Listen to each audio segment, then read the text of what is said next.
Hi friends, welcome to Hariya's channel. இன்றைக்கி நம்ம சேனலில் 2 ரெசிபி பார்க்க போகிறோம். வாங்க வீடியோக்குள்ளே போய் என்னென்னு பார்க்கலாம். முதல்ல நம்ம பார்க்க போகிறது ஓம் பொடி. வாங்க இப்போ ஓம் பொடி எப்படி பண்ணுறதுன்னு பார்க்கலாம். ஒரு மிக்ஸி ஜார் எடுத்துக்கலாம்.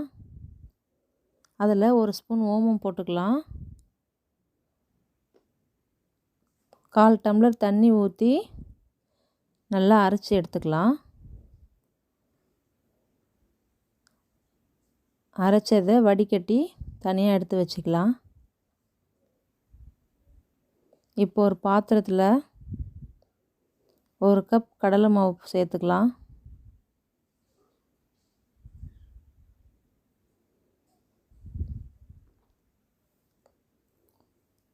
1 கப் கடலை மாவுக்கு 1/4 கப் அரிசி மாவு, அதையும் சேர்த்துக்கலாம்.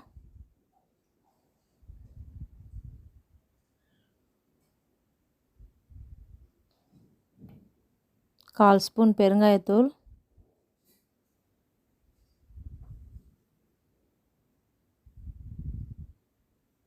1/4 ஸ்பூன் மஞ்சத்தூள், தேவையான அளவு உப்பு சேர்த்துக்கலாம். இப்போது அரைச்சி வச்சுருந்த ஓமம் தண்ணியிலேருந்து 1 ஸ்பூன் எடுத்து சேர்த்துக்கலாம்.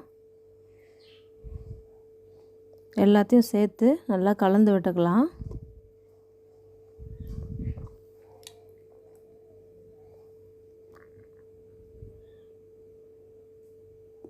நல்லா கலந்து விட்டதுக்கப்புறம் தண்ணி சேர்த்து பிசைஞ்சிக்கலாம்.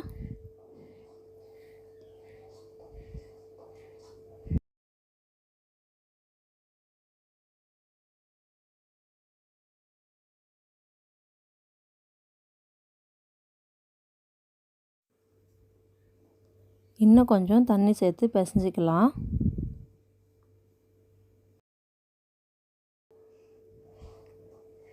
இப்போது மாவு பிசைஞ்சாச்சு. ரொம்ப கட்டியாக மாவு பிசையாமல் ஓரளவு கொஞ்சம் தண்ணியாக பிசைஞ்சிக்கலாம். அப்போ தான் நமக்கு புழியறதுக்கு ஈஸியாக இருக்கும்.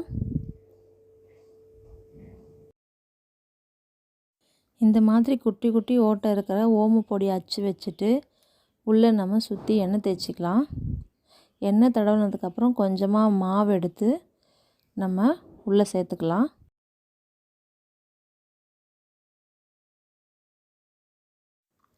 எண்ணெய் சூடாயிட்ருக்கு. இப்போது எண்ணெயில் நம்ம பிழிஞ்சு விட்டுக்கலாம்.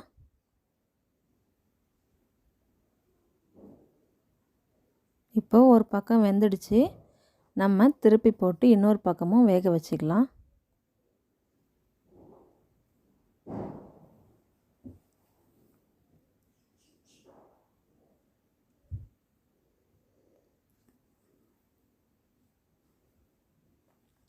ரெண்டு பக்கமும் வெந்துடுச்சு. இப்போ நம்ம இதை எடுத்து தனியாக வச்சுக்கலாம்.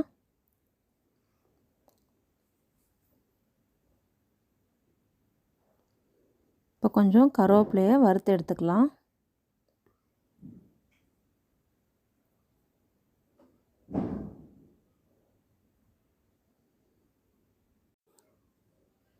ஓம் பொடி நல்லா ஆறிடுச்சு. இப்போ இதை நம்ம கையால் நொறுக்கி விட்டுக்கலாம். ரொம்ப பெருசாகவும் இல்லாமல் ரொம்ப பொடியாகவும் இல்லாமல் ஓரளவுக்கு நார்மலாக நொறுக்கிக்கலாம்.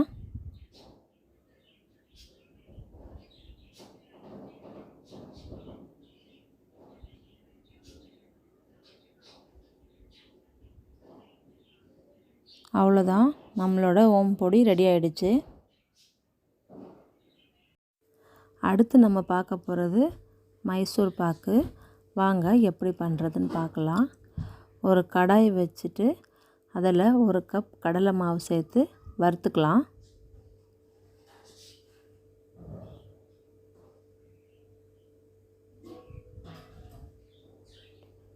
கடலை மாவோட பச்சை வாசனை போகிற வரைக்கும் வறுத்துக்கலாம்.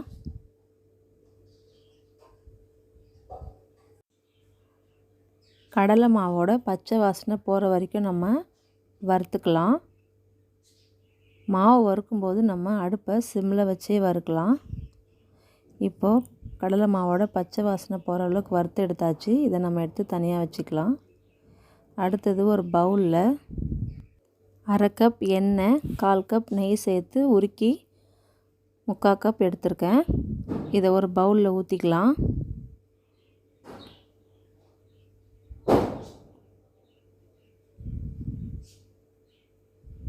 இப்போ இதில் வறுத்து வச்சுருக்க கடலை மாவை கொஞ்சம் கொஞ்சமாக சேர்த்துக்கலாம்.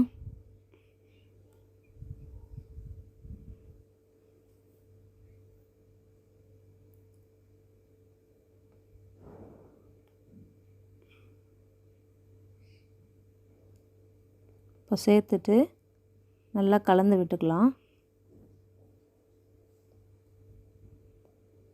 நல்லா கட்டி இல்லாமல் கலந்து விட்டுக்கலாம். இப்போ ஒரு பாத்திரத்தில் 1 கப் கடலை மாவுக்கு 1 கப் சர்க்கரை எடுத்திருக்கேன். சர்க்கரை சேர்த்துக்கலாம். அதில் 1/4 டம்ளர் தண்ணி ஊற்றிக்கலாம்.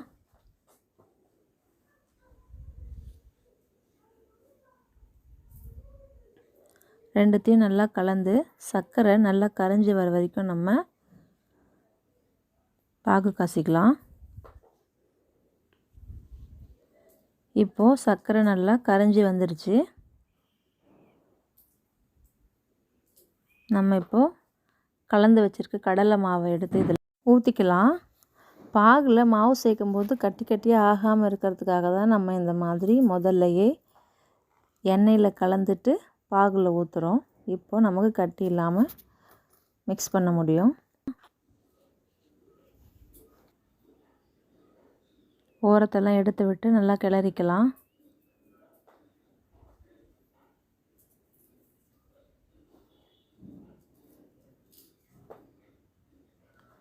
இப்போ இதில் 1 ஸ்பூன் நெய் சேர்த்துக்கலாம்.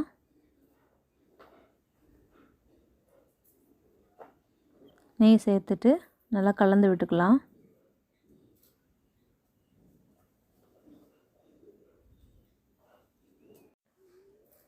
நல்லா எண்ணெய் பிரிஞ்சு வந்திருக்கு.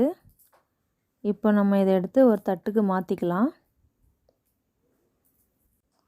தட்டில் நெய் தடவி வச்சுருக்கேன். இப்போ இதில் நம்ம போட்டுக்கலாம்.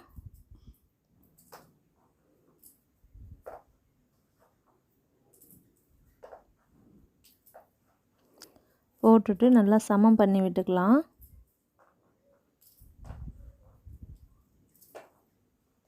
இப்போது இதை ஆற விடலாம்.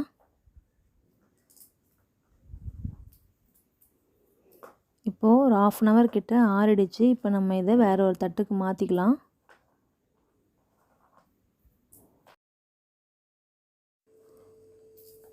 இப்போ நம்ம பீஸ் போட்டுக்கலாம்.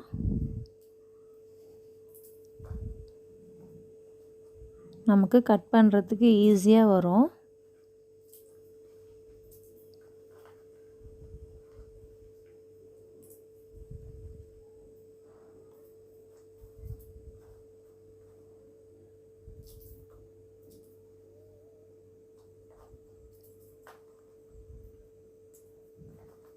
அவ்வளோதான், நம்மளோட மைசூர் பாக் ரெடி ஆகிடுச்சு. உங்களுக்கு என்னோடய வீடியோ பிடிச்சிருந்தா லைக் பண்ணுங்கள், ஷேர் பண்ணுங்கள், சப்ஸ்கிரைப் பண்ணுங்கள்.